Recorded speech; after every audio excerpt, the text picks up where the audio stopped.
Bamwe mu banyamuryango b'Urugaga Nyarwanda rw'abafite virusi itera SIDA (RLP+) baherereye mu Karere ka Musanze bavuga ko mbere bahabwaga akato n'ihezwa ariko bityo ko kwiteza imbere ndetse bakanishyira hamwe byababereye intandaro yo kuba akato n'ihezwa byaragabanutse ku buryo bugaragara. Ku bufatanye bw'ishyirahamwe ry'abanyamakuru barwanya SIDA banatangaza inkuru z'ubuzima bibumbiye muri Abasirwa ndetse n'Urugaga rw'Abanyarwanda rw'abafite virusi itera SIDA (RLP+) basuye bamwe mu banyamuryango babashije kwiteza imbere baherereye mu Ntara y'Amajyaruguru mu Karere ka Musanze mu Murenge wa Muko mu Kagari ka Kivugiza, aho aba banyamuryango bavuga ko babashije kwiteza imbere ndetse yewe n'akato bahabwaga karagabanuka. Twishimiye kubabona.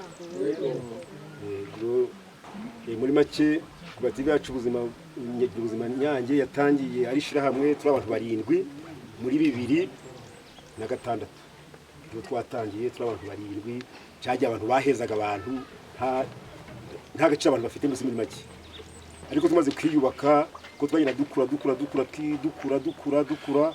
koperative yaje kugwira igira abantu 38 muri 38 nkora bivuze 20 na virusi itera SIDA, ariko abandi bagiye badusanga bityo rero koperative igira ubuzima Nyange dukora ibintu by'ubuhinzi bw'ibirayi na tungurusumu. Ubuntu bwandikiro bwacu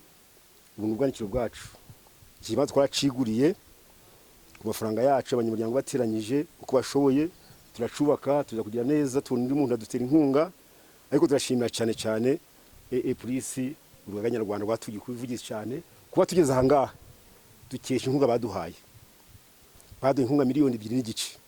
Turahinga ahari amabuye abantu bageze hano bwa mbere hari badusuye hano hari ahantu babi, ariko polisi imaze gutera inkunga ibi twarabikoze birarangira ubu inzu yacuruzuye turi guhinga mu kwezi kwa 4 tuba tuzangiye kugira imisaruro ya tungurusumu. Icyo ni ikintu gikomeye cyane ubuvugizi bwa mu rwego rw'igihugu badukoreye cyane tubona inkunga miliyoni 2.5. Biribyo rero abanyamuryango bacu barishima cyane bakanezerwa. Uyu munsi turimo gutegura mu kwezi kwa turahinga dufite ibirayi biri mu murima muraza kuyibona wenda iri hafi y'umuhanda imwe muraza kuyibona murahanyura duhingana tungurusumu. Bityo rero nshimiye mu rwego rw'igihugu president w'akarere wacu abanyamakuru bageze aha ngenda bashimwe mu izina ry'abanyamuryango bacu. Abanyamuryango benshi badahari dufite saa 9 bampamagara nimugora saa 11 ko turi buhure aya masaha. Bityo rero abanyamuryango bari hano ndagira ngo bahaguruke ba cyangwa abagira ubuzima Nyange baze hano by'ibyini imbere mu babone. Abanyamuryango mugire hano imbere bahaguruke, abanyamuryango baze hano abashoboye kuboneka mugire mutya hano gutya saa 9 saa 8. Gutyo rero ni abantu bashatse kuboneka murakoze murakarama.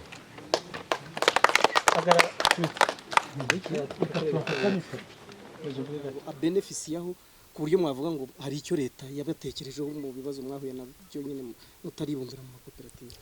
Murakoze. Mbere tazimbura mu makoperative twagira agakato gahagije cyane n'umuryango wawe ndetse n'umugore wawe usanga adafite ikibazo ugasanga hari ikibazo, ariko tumaje kubigira mu makoperative leta imaze kudufasha ikakora ubuvugizi tukabona imiti tukajya twisubiranya.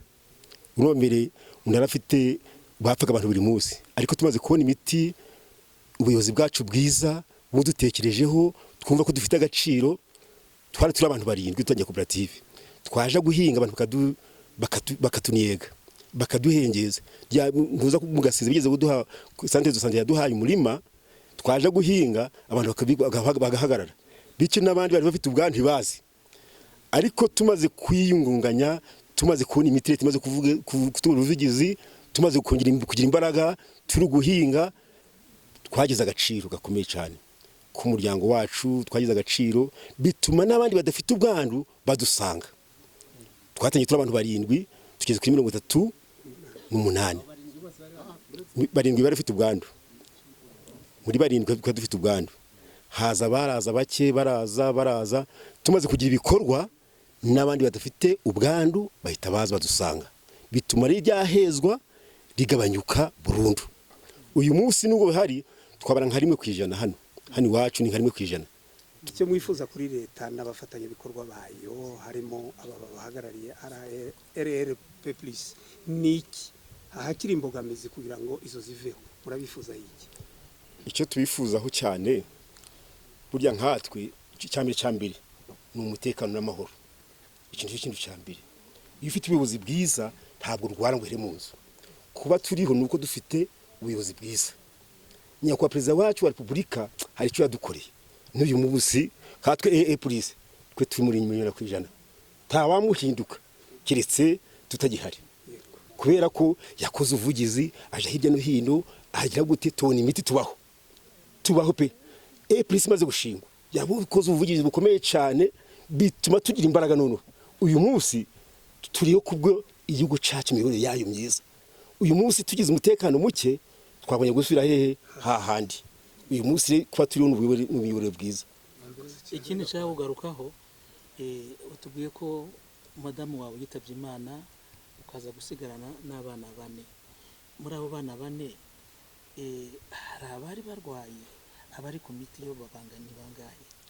Bo mu bana banje ndagusubiza ikindi. Madamu wanje nagize amahirwe abana nsigiye ni bazima bose.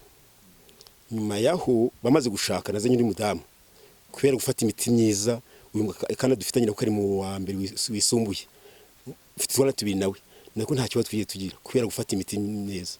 N'utwana turakomeye ntiturwaye. Nta kibazo dufite, nta virusi dufite. Turagaruka ku koperative yanyu. Urabona 38 niko mungana. Abarwaye muri abo ngabo ni 20. Koperative yanyu yitwa iki? Gira ubuzima nyange. Aha, turagira ngo tubwire iyi koperative ku bwawe nk'umunyamuryango wayo wagira ubuzima nyange. Ubona imaze kukugeza kuki n'icyo uyikesha? Yewe nkikesha byinshi tukimara kuva mu ntuza mu mago twarashishikarizwe kugira ngo tuve mu bwigunge twe twarihebye twumvaga yuko umuntu urwaye sida ari umuntu w'igicibwa. Ubwo byaye ngombwa yuko tubona koperative tuyijamo. Tumaje kujamo ikiza nayibonemo iyi koperative twagezeho nyuma tuja turahinga duhinga ibirayi duhingana n'ibigori na tungurusumu. Ubwo byabaye ngombwa yuko noneho igihe kigeze cyo kugabana twejeje imyaka. Ubwo hasigaye twajaga turagabana amafaranga tugabanye. Ubwo tukagira gute buri muntu akabona intama. Ubwo iyo nishimwe nshimira koperative. Ikindi cya kabiri narindi umupfakazi umutware wanje yishwe niyo ndwara ya sida. Ubwo ro byabaye ngombwa yuko nabaga mwama bukwe. Noneho nari mfite abana 4. Ubwo twiberaga aho ngaho gusa akaba arimwo turara. Ubwo byabaye ngombwa noneho koperative ikomeza kuyubaka. None ubwo baduteye inkunga maje kudutera inkunga. Noneho bati iyi nkunga ntagomba gupfa ubusa ngo tugire gute dukomeze tugira abanyamuryango bapfiriyo baje kuraraguzwa cyangwa baje gukodesha. Ahubwo biba ngombwa yuko bavuga bati tumukora igikorwa cyo kubaka. Ubwo banshakira inzu nari mfite ikibanza. Ubwo banshakira inzu bampa n'urugi baramfungira n'amabati barayampa. Ubwo abana banje ndi kumwe nabo mu nzu. Ubwo cyo ni cya kabiri cishimwe nshimira koperative. Ariko nkongera ngashimira RRP+ yatubaye hafi igahora twitaho igahora inaduha n'amahugurwa. Ubwo turushaho kwiyubaka. Noneho kwa kundi baduhaga kato ngo nta muntu wangura ku gikosi cubana n'ubwandu bwaho gatera sida. Ubwo hasigaye byabaye ngombwa yuko ako kato kahava. None turasabana tuba nk'abantu nk'abandi. Kubera yuko umuntu wabaga ufite ico kibazo waje hakwicarana nawe akavuga ngo nje sindicarana nawe yakane n'umuntu. Ariko kubera yuko twese twabaye bamwe turabantu nk'abandi twagezo tuba umugozi gumwe. Ubu turasangira nta n'ikibazo dufite. Ubu kugeza ubu ngo babo bantu babanenaga ntago bikibaho mu byo. Nta bikibaho. N'abana bacu twagiye turabyara twarababyaye baravuga ngo aba bantu barapfa. Ariko n'abana twabyaye kubera iyi miti baduhaye yo kuvuga ngo nubu twite ihutire kwa muganga bakorera ubuvugizi ku buryo urabyara umwana muzima. Ubu ndamufite yitwa Iduhaye Emmanuel ubana mu mwaka wa 5. amashuri abanza ni ukuri iryo ni ishimwe dushimira perezida wa repubulika kandi nkongera ngashimira uwisanze udukorera hano mu karere ka Musanze nawe ni umuntu w'umubyeyi nawe yakoresheje uburyo bushoboye kujya aratubumbabumba aradukuyakuya agira gute aho twaje kunanirwa ati nimukomerezaho aho twaje kunanirwa ati nimukomerezaho ubwo wenda ukiraho uravuze uti ndashimira nyakubahwa perezida wa repubulika n'ubundi tuzi ko iyi miti igabanya ubwandu bw'agakoko gatera sida igabanya ubukana mu bindi bihugu biragurwa ariko leta y'u Rwanda yaravuze iti reka nyishyurire abaturage bivuge ushize amanga ni ukuri buriya perezida wa repubulika buriya tumuri inyuma ku buryo tumuri inyuma yadukuye ahakomeye adukura nko mu cyobo ubu twari tugeze nko ku nkengero kurohamamo ariko na n'ubu niba mpaye umutware ibiro 50 nabyikorera kandi nari mfite ibiro napimaga ibiro 2. Nge nitwa Nigena Vestine nkaba maze umwaka wenda n'amezi 2 ndi muri koperative. Imaze kukugeza kuki? Icyo imaze kungezaho nuko abantu bafite ikibazo cy'ubwandu ari abantu nk'abandi batagomba guhabwa akato. N'abasore mu barwayi oya wowe uri mu bajyanama uri mu barwayi yose mu rubyiruko harimo abarwayi nababura harabuze ntibabura cyangwa harabuze nababura arugira ikibazo bitewe n'ababyeyi akavuka yifite ngo ntago nababura nge nitwa Ndagijimana Alphonse. Iyi koperative yitwa koperative Abahare n'Amahoro yatangiye mu mwaka w'ibihumbi 2015 dutangira turi abanyamuryango 30 na n'uyu munsi turi abanyamuryango 30. Abagabo ni 11 abagore ni 19. Aba turi kumwe bafite ubwandu ni ukuvuga ngo hari abantu 3 batabana n'ubwandu, umugabo umwe n'umugore n'abagore 2. Muri make rero uko twatangiye buri munyamuryango yagiye atangiza umugabane shingiro w'ibihumbi 50. Hanyuma LP Plus nayo yaje kudutera inkunga ya miliyoni 2,250,000 ariko twaje twishyura kimwe cya gatatu ngira ngo ibihumbi 1,750,000 andi twasigana ari nayo twahereyeho tubona imbaraga zo gukomeza kuba tugikora kugeza uyu munsi.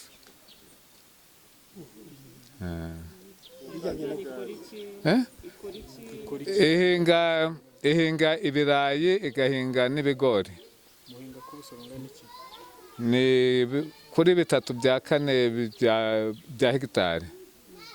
Ishusho y'ukuntu akato kari kameze mbere nuko kameze icyo gihe hari akato umuntu yewe no kunywera ku gikombe twabaga tunywereho abandi wasanga babitinya, ariko ubu basigaye babona ahubwo twe hari ikintu tubarusha kuko baraza na hariya mu mirima iyo baje guhaha imyaka usanga bayirwanira, mbese bifuza ko buri gihe ari twe twahora dufite ibintu byo kubagurisha.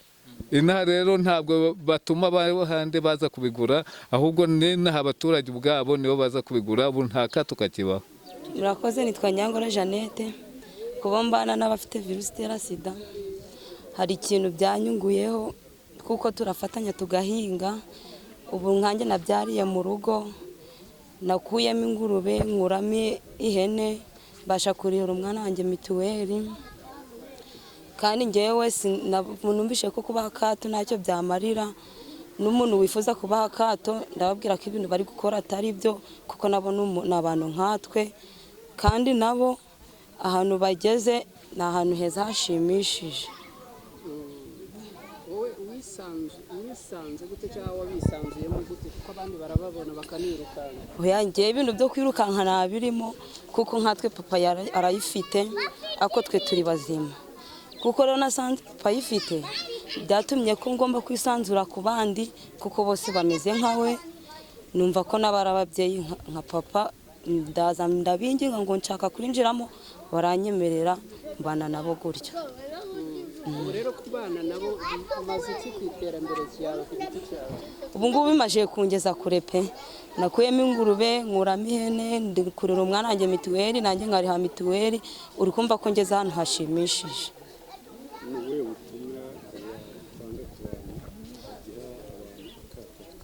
Abantu ngiye kubaha ubutumwa bwo kuvuga ngo bareke guha akato abafite virusi itera sida, kuko nabo ni abantu nkabo, nabo bafite ubuzima bwiza busumba ubatabayafite. Ubwo rero nababwira ubwo baze tubegere tubahumurize tukabana nabo mu mahoro. Ukiri ku ishuri ukiri mutoya umaze kumenya ko papa wawe afite virusi itera sida, ntabwo ku ishuri ntabwo urubyiruko bagenzi bawe bakwishishaga, ndetse utubwire n'uburyo umubyeyi wawe yahabwaga akato?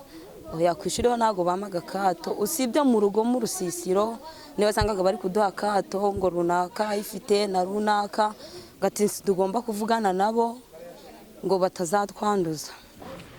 Turagira ngo dutangire mutwibwira n'icyo mushinzwe muri RRP Police. Amazina yanjye nitwa Muneza Sylvie, nkaba mpagarariye urugaga nyarwanda rw'abafite virusi itera sida ku rwego rw'igihugu. Madame Presidente, turagira ngo mutubwire abanyamuryango ba RRP Police mu turere dutandukanye by'umwihariko hano mu karere ka Musanze bavuga ko mbere bahabwaga akato bityo ugasanga no kwiteza imbere bitarashobokaga, ariko mwakoze uburyo mubabumbira noneho mu makoperative akato karagabanyuka. Turagira ngo mutubwire urugendo rwari rumeze rute, ese nk'ibikorwa bakora bimaze kubateza imbere ni ibihe bashobora kwishimira? Nk'uko babibwiriye kuko akato kari gahari cyane, ariko tumaze kwakangura kujya mu makoperative byabaye cyane cyane ko ubushakashatsi bwabaye muri 2022 bwagaragazaga ko kugira ngo umuntu agire akato cyane cyane wasangaga harimo n'ubukene. Biba ngombwa rero ko dutekereza ku bintu umunyamuryango ashobora kwivana mu bukene. Abanyamuryango twakanga kujya mu makoperative, amakoperative tugerageza kubakora ubuvugizi, tubatera inkunga nk'uko mwagiye mubona, nk'uko mwagiye mubasura. Harimo abantu bafite ibigega bahinga ibirayi, mwarabibonye nawe mwarabyiboneye, bafite ibyo bakora byinshi bitandukanye. Ariko ikigaragara cyo kugira aho bamaze kwiteza imbere nk'uko nabo babibabwiye, byagaragaye ko hari abantu bari basanzwe batagira naho kuba, ariko ugasanga umunyamuryango arakubwira ati kera nabaga kwa mabukwe nabanaga na mabukwe mu nzu, ariko aho ngeze ngaha kubera koperative niteje imbere mfite aho kuba. Nk'uko byagiye bigaragaza, nk'uko nabo bagiye babibwirira, mituweli byari ikibazo, ariko umunyamuryango arivugira ati aho ngeze aha ngaha nishyura mituweli ku gihe. Ibyo nabyo ukabona ari ibintu bishimishije. Ikindi kandi inshuro nyinshi twakoraga ubuvugizi dusaba inkunga zo kugira ngo abana bashobore kwiga n'iki, ariko bigezeho urabona finansoma zigenda zihagarara. Umunyamuryango aricara ati abana banjye ubu ngubu bageze muri segonderi, ndagerageza nkishyura kubera ibyo navanye muri koperative. Muri presentation yanyu mwagaragaje ko hakiri ihezwa muri communauté, mu ma religion n'ama église, bimeze gute none tubihuje n'ibyo mwari mumaze kuvuga? Nk'uko nayo babwira muri presentation, akato ntago karagabanutse ariko ntago kashize. Akato ubu cyane cyane karimo karagaragara ku rubyiruko, ariho turi gukora ubuvugizi, turi gushaka, turi kuvuga tuti tugerageze turebe twegere Mineduc idufashe kugira ngo mu mashuri hagarukemo ibintu iriya gahunda ya Club Anti-Sida, byadufasha kugira ngo byibura n'urubyiruko rwacu ruri mu mashuri rushobore kugabanirwa akato. Mu madini se?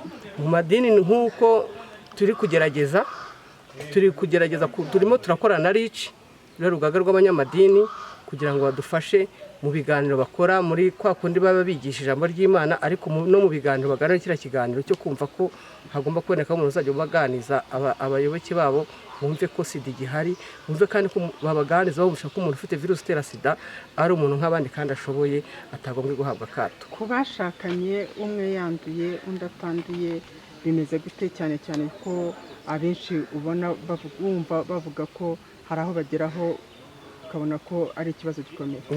ku bashakanye ari amakupure disikoruda hamwe na hamwe usanga umugore akato cyangwa umugabo agaha umugabo akato, ariko hari gahunda twashyizeho, hari igihe dufata ya makupure disikoruda hakabaho ibiganiro n'amahugurwa tukagenda tubaganiza kugenda bigabanuka si nka mbere, cyane cyane ko hari gahunda yabo y'umwihariko tuganira nabo. Garuka ku bashakanye, wenda umwe yaranduye undi atarandura, biba bimeze gute? Nubwo wari ubikomejeho, ariko wa musaza twaganiye yatubwiye ko umugore wiwe akimara kumenya ko umugabo afite virusi itera sida yaramutaye yigendera Uganda, ntazi naho aherereye ubu ngubu. Iyo muganiriza ariya makupure musanga bihagaze gute? Nk'uko twababwiye akato mbere kari gakaze, ariko ubu ngubu iyo tuganiye n'abantu n'izo kupure disikoruda tukabumvisha ko iyo umuntu yafashe imiti neza akubahiriza neza gahunda za muganga, agira amahirwe, aba afite amahirwe menshi yo kutanduza uwo bashakanye. Turagira ngo mumare impungenge urubyiruko. Umuntu ufite agakoko gatera sida ashobora kubana, ufite virusi itera sida ashobora kubana n'utayifite kandi bakabana neza nta kibazo. Rwose birashoboka, cyane cyane ko n'urubyiruko narwo rurahari, bamwe babana, umwe afite virusi itera sida, umwe afite virusi itera sida undi atayifite, ariko yafashe ikinini neza, bose barashoboka bakabana. Mu bisubizo urubyiruko rwabahaye bavuga ko babanena cyangwa babaha akato kubera izihe mpamvu? Ni mu gushakana fiansaye cyangwa ni mu mibereho rusange? Akato mu rubyiruko akenshi iyo batarabana umwe yatinye kubwira mugenzi we uko ateye, uko ahagaze, ko afite virusi itera sida. Icyo gihe iyo bagiye kubana rero umwe muri bo akazabimenya nk'abantu bakuru, akamenya atarabibwiwe na mugenzi we, aho n'usanga hari ikibazo gikomeye. Ariko bagiye kubana babyumvikanyeho, umwe azi mugenzi we uko ahagaze, bose bigerageza kugenda neza.